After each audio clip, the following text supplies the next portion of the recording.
to the Smart Property Investment Show with your host, Phil Tarrant.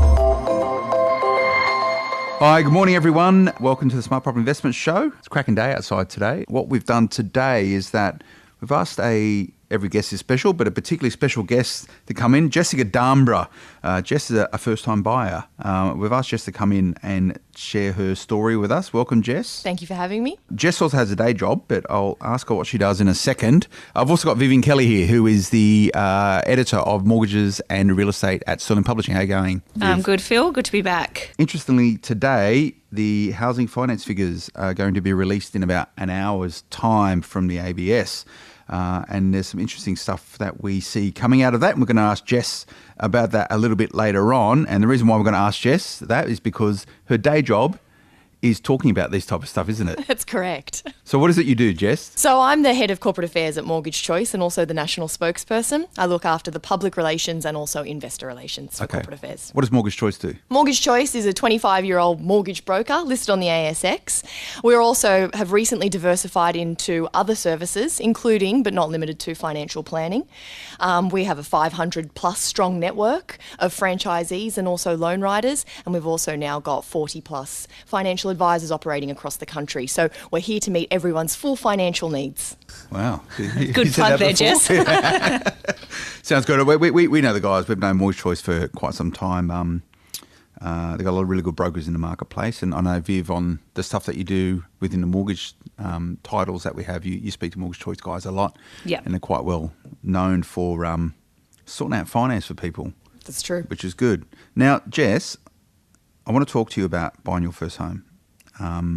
So the Smart Property Investment Show, we really want to, we can talk about numbers, we can talk about strategies and that sort of stuff, but what we like to do is actually understand the trials and tribulations of buying a home. And I know you've recently just got engaged. Yes, that's correct. Right. Congratulations. Thank you. To a mortgage broker, by the way. You mortgage broker, keeping it in the school. So you guys just bought your first home. You've got to live in this, is that right, to start with? Yes, correct. So we bought a home in Annandale in Sydney's inner west, and that we bought that in March last year, but it was a 3-month settlement period. So we settled late June, or mid to late June. It was a stressful process. Certainly, even though I'm in mortgage broking, he's obviously a mortgage broker, and it was still a very stressful process and a very long process. And I don't think you realise how long the process is until you go through it. So was that stressful because you made it stressful and you're really worried about it? It's also stressful because I'm incredibly competitive. Okay. And so we went to auction, and you want to just keep wanting to outbid people, but you get to a point where you're outbid. And we went to several auctions. I think we went to 10 in the end. So you bid at 10 different auctions to Yes. try and get your place. Yeah, so you to had get 10 our different place. dream homes that Yes, you wanted. absolutely. So this is the 10th best dream home that you could have got. Well, actually, you know what, it's funny because we probably both liked this as one of our top two. But we really liked this other place that was in Stanmore, also in Sydney's inner west. And we thought the real estate agents had quoted us at a particular price. We went in and the first bid was $400,000 over that price that they'd said it was. So we were out of the market in the very first bid. And Jess, had you wasted money on a building and pest inspection and all those sort of upfront costs by then? We paid for 3 pest and building inspections across 3 different properties. The one that was the hardest to take, though, was the one where we were outbid in the first bid. So we weren't even in the game, we weren't even in the ballpark. And that was really upsetting because that's $500-600 a pop.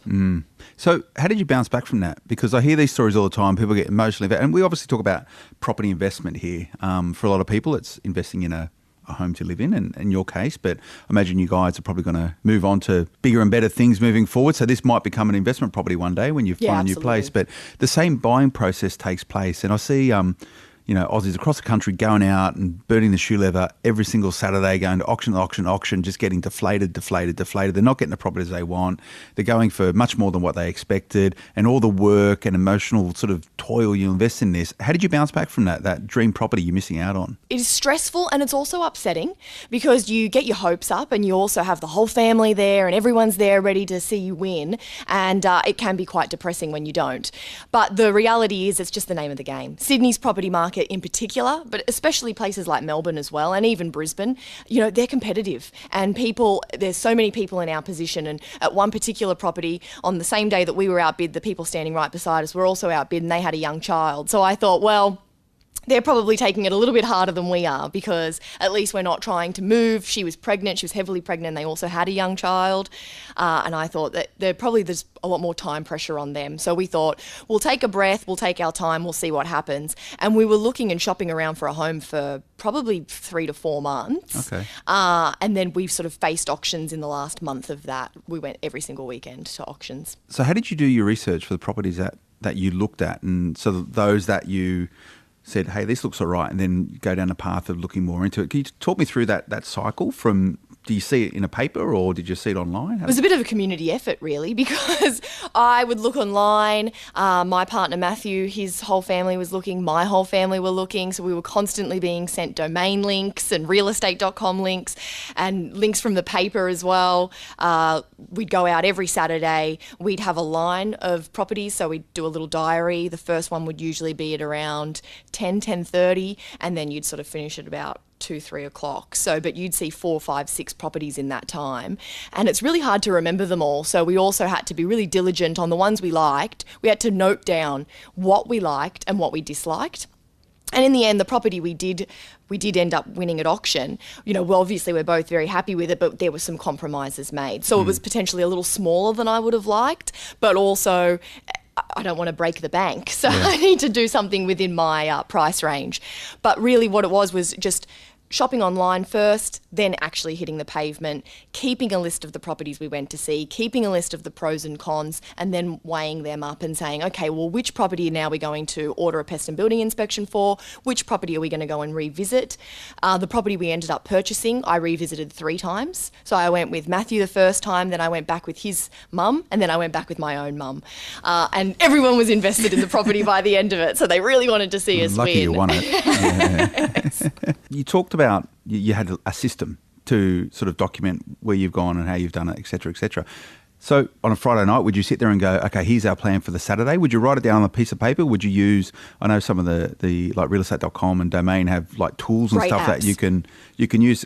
How did you do that? Because when I've done it, I always get so confused. Yeah, look, there are some great apps out there. I'm not technologically savvy, so I just wrote them down. And I'd do that from the beginning of the week. So I'd look online, see what properties were listed recently, listed previously, and what's open for inspection on that Saturday. And over the course of the week, I'd write down their open for inspection times, and then we'd create a diary. So together with my partner, we'd look at what was happening, what we wanted to visit, and we crossed some off the list because some doubled up in terms of times. So we had to choose which ones we liked the best. But we'd do that over the course of a week, and then the next week we'd start again. Jess, I know that your place has DA approval to go up to a second story. Was that a big sort of consideration for you, knowing how much value you can add without having to go through that process? And do you think many people sort of realised what a goldmine that approval was? Look, that was one of the most valuable pieces for us, because we went through the property, we loved the property, but like I said, there were some compromises made. It was a little bit smaller than we would have liked. Right now, it's just the 2 of us, so it's more than enough space for the 2 of us. We went from living in a 1-bedroom loft to living in a 2-bedroom house. We thought we don't know how to find each other. There's so many rooms in this house. But the DA approval was a huge win. It's also just recently been approved, so we have another 4 years on that. And that's to go up a level, which is fantastic. And that's definitely something we'll probably look to do. We're getting married in September, but following that, probably next year, that's on the cards, renovating, because huge value add. We love the area as well. We definitely wanted to buy Inner West in Sydney, but Inner West is so competitive and it's also so expensive. So to buy something we really wanted, we had to make considerations. So do you spend more than what you wanted? No. Okay, so you kept the budget. We stuck to our budget. Okay, how did you establish that budget? Was it just we know this is how much to buy in this area, therefore we need to spend this much, or did you sort of crunch sort of salaries and all this sort of stuff? Yeah, we went and had pre-approval as well, so we wanted to see exactly what our borrowing capacity was, and then we played with that and we knew exactly what it was we couldn't go over. And in the end, we were basically to the dollar. It turned out when we went to auction on the day, someone drove in as the auction was taking place. It was several several bids in at this point. They double parked their car, ran inside, registered. They'd never seen the property before, the real estate agent told us, and came out and made a bid that was about $10,000 higher than what we were at. And the bid had really slowed down. The bidding had really slowed down at that point. So I thought I was going to burst into tears because I am competitive. But we ended up placing an extra $500 bid on top of that and won the property. So a little bit annoying because potentially if that person had never shown up, we could have gotten it for $10,000, $500 less. But it wasn't to be. We're just glad we have the property. So outside of liking that area, and I know you like the area, it's pretty cool. There's lots of restaurants. It's close to the city. It's easy to get to work. You know, it's a vibrant hub and gentrifying over time quite rapidly. In terms of outside of that stuff, the lifestyle stuff, as an actual investment, what's your view towards the sort of long-term prospects in that space? Great investment. I think property is one of those wonderful things that whether you buy to invest or you buy to own, it's a wonderful investment always. You can never go wrong buying property. It always grows in value, provided you take a long-term strategy. You can't just buy today and sell tomorrow and hope for gain. You have to be in it for the long haul. And certainly if you're buying to live in, then that's never bad because you buy in a bust, you're selling a bust. You're selling a boom, you're buying a boom. It all works out in the wash. And I think property is just one of those magical things where you're never going wrong with your dollars. But certainly there were the factors at play for us. We wanted to live in the area. My partner owns a small business in the area. He's a mortgage broker and wanted to be close because he wanted to live in the local area so that he can provide that local knowledge and local expertise to his customers. I wanted to be close to work.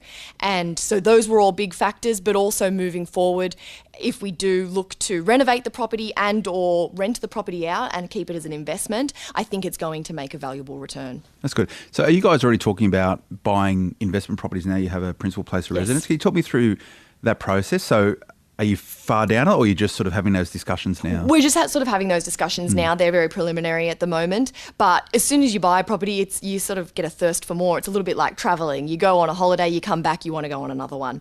So it was the same with property. We bought that place. Stressful though the experience was, it was also a fabulous experience, and we definitely want to get more involved in the property market and now buy investment properties. We're certainly looking at areas more like Central Coast, South Coast, those sorts of areas where we can potentially have a holiday home, but also then rent it out on like stays.com and those sorts of things and make rental return that way. So shopping through all of our options at the moment, and we'll probably do something within the next sort of 3 to 5 years. So I don't want to get into the personal side of your finances, but how do you just talk property sometimes? Do you sort of go, okay, let's have a property conversation, or do you go, you might be doing something and go, oh, what do you reckon about this? Should we do? Is there any structure to how you're going to look to invest? A bit of a combination of the both. Yeah. So sometimes we'll be driving past an area and we'll say we definitely want to buy property there, and then we'll get a real spurt and we'll do some research and we'll look at it and we'll look at our numbers, and we've had our property valued since purchasing it and those sorts of things to see what. And is it worth more than? Yes, Sydney market is crazy like that. I think in the first 6 months it went up almost $200,000. So it was a very lucrative investment for us at that point. But it's also a fickle beast. So, while it might have gone up at that point, if we leave it and we say 5 years, things may have turned around, it could have stagnated, and, we could still be at the same point we are at now. So, and you take it as it is. That's the brilliance of property.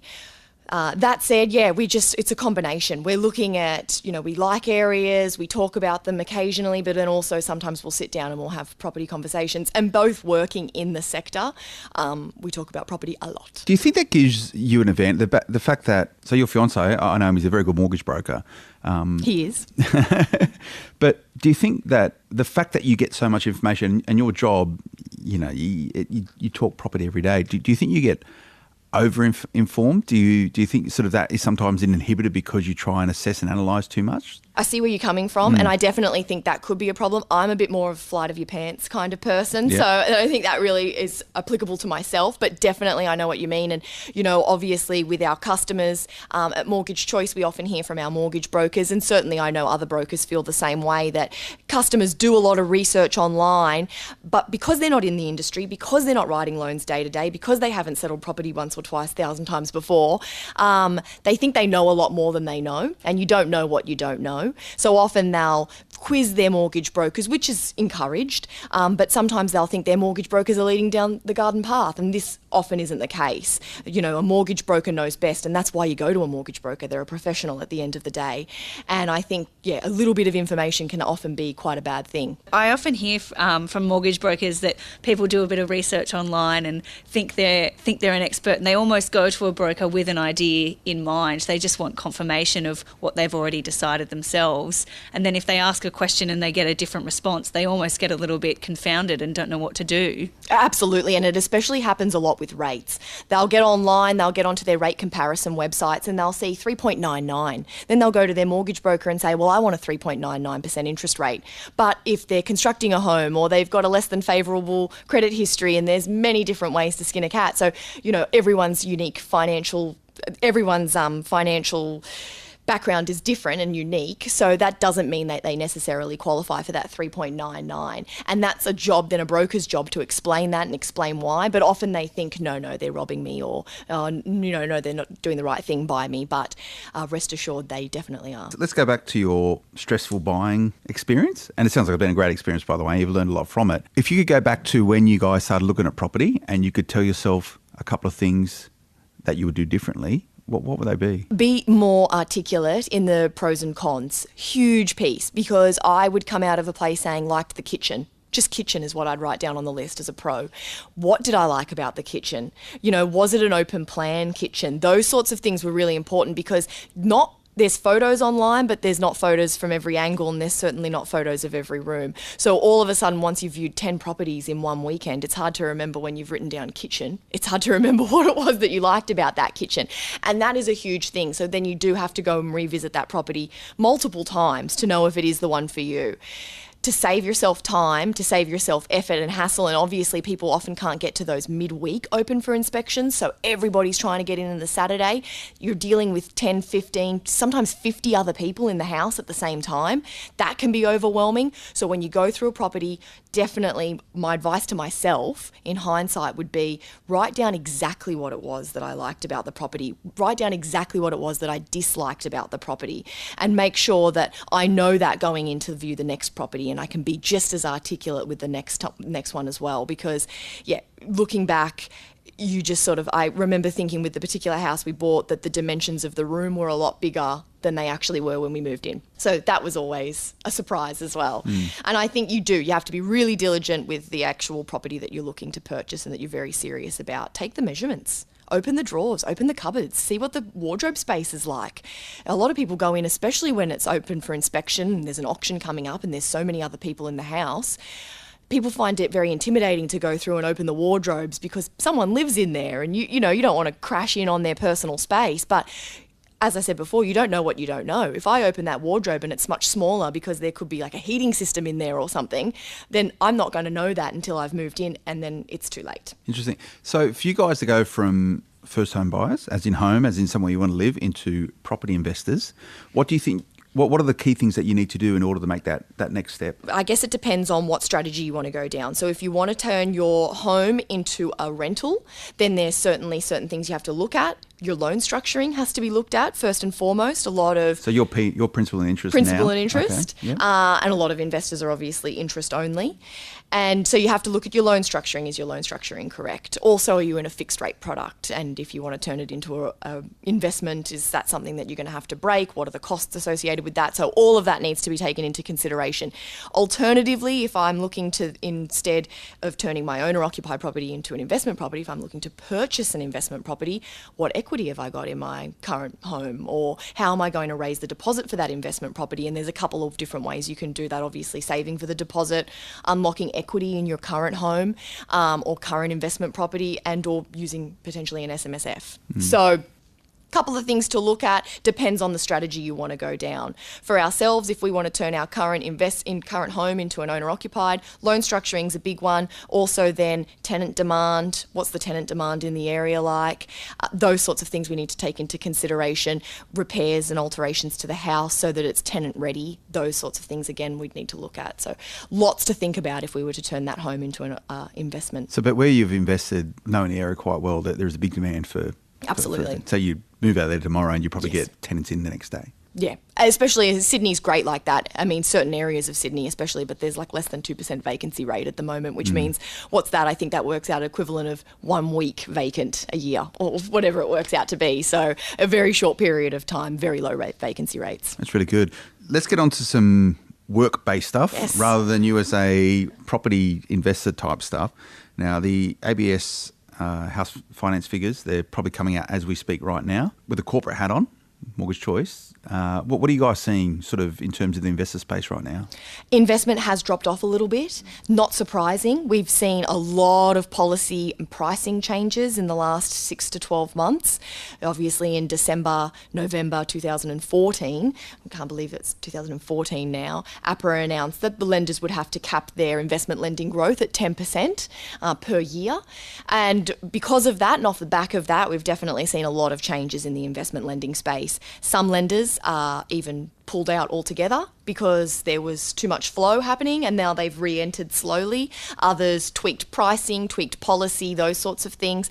And as a result, and this has taken a while to flow through to the ABS data, but we've seen a sort of a bit of a drop-off in investor demand, but certainly not a drop-off in overall demand. So where investors have come off, owner-occupieds have picked up. So at the moment, approximately $30 to $33 billion in home loans are written each month. January was a little bit slower in comparison to December. No surprises there. January is a notoriously off month because people have gone on leave, Christmas, and December's a notoriously hot month because people want to settle before the new year and before Christmas and rah-de-rah. So today's housing finance data will reflect February's figures, and we're expecting to see, much of the same. A lot of, that high 29 to $30 billion in home loan approvals. And certainly maybe a touch more drop-off in the investor space, but definitely a bit more pick-up in the owner-occupied. There is markets ebb and flow, and I guess the sort of the overall theme for the last 6 months, Viv, has been it's going to be a property bubble and everything's overpriced, everything's going to slow down, and some of the auction rates coming out are pretty good. People are still buying, and there's still a lot of people bullish in the marketplace. Well, what's Mortgage Choice seeing is are your brokers, are they really into it? Right? Is it doom and gloom, or are they sort of all optimistic and just getting on with writing loans? Look, it depends on where they're based, because Australia is a bit of a tale of two stories at the moment. Certainly in the West, prices have come off slightly, whereas in Sydney, Melbourne, Brisbane, they are increasing month on month. So different brokers are feeling different things, but certainly there's always going to be an appetite for property, so there's always going to be a need for a mortgage broker. And what we're seeing is a lot of positivity still in the market, and we obviously hear the talk about the bubble a lot ourselves, and at Mortgage Choice we don't believe there's a bubble. Well, we're sick of the bubble, aren't we, Viv? Yeah. Sick of the bubble. I mean, I was at lunch with your boss a little while back, Jess, the CEO of Mortgage Choice, John Flavelle, and he was talking about the bubble, and he asked people to raise their hand if they thought there was a bubble, and a few people did raise their hands, and then he said, right, well, define a bubble. What is a bubble? And all of those people just went blank, because he said, all right, give me a price bracket for a bubble, give me the exact conditions of a bubble. When will it pop? How big can it get? And no one could actually answer, and his point was, how can you believe in something when you can't even define it? You've just sort of bought into the hype, but you don't even know what it is that you think is about to go wrong. Well, that's exactly right. And we obviously, I strongly agree with him. A bubble is, you can't define a bubble. How much is, in property prices, if the property market bursts, how much do property prices slide? What's the effect there? Is it 10%? Is it 30%? Is it 50%? If you can't define it, then how do you know what it actually is? And I guess your brokers tell their clients all the time, and we talk about it a lot in smart property investments. It's about doing your research, really.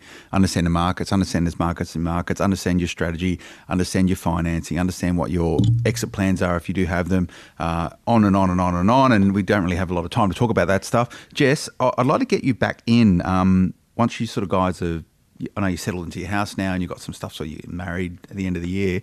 But as you sort of take that next step and move into property investment after having your principal place of residence, it'd be good to get you in and just sort of chat through that experience, because it sounds like you've learned a lot just by buying this place. And, I appreciate you coming and sharing those experiences, because everyone sort of feels the same thing the first time they do something. So let's get you back in. But love it. Thanks for coming in. Thank you very much for having me. That's good. Viv? Thanks, Phil. We'll see you again soon. All right, thank you guys. Remember to check out smartpropertyinvestment.com.au. We're also on Twitter, Facebook, LinkedIn, all and sundry. And keep those reviews coming also for the podcast. We're really popular, so it's probably because we get good people like Jess coming in to share their experience. You can follow me at Philip Tarrant on Twitter if you want to know what I'm up to in terms of property. And thanks for joining us. See you next week. Bye.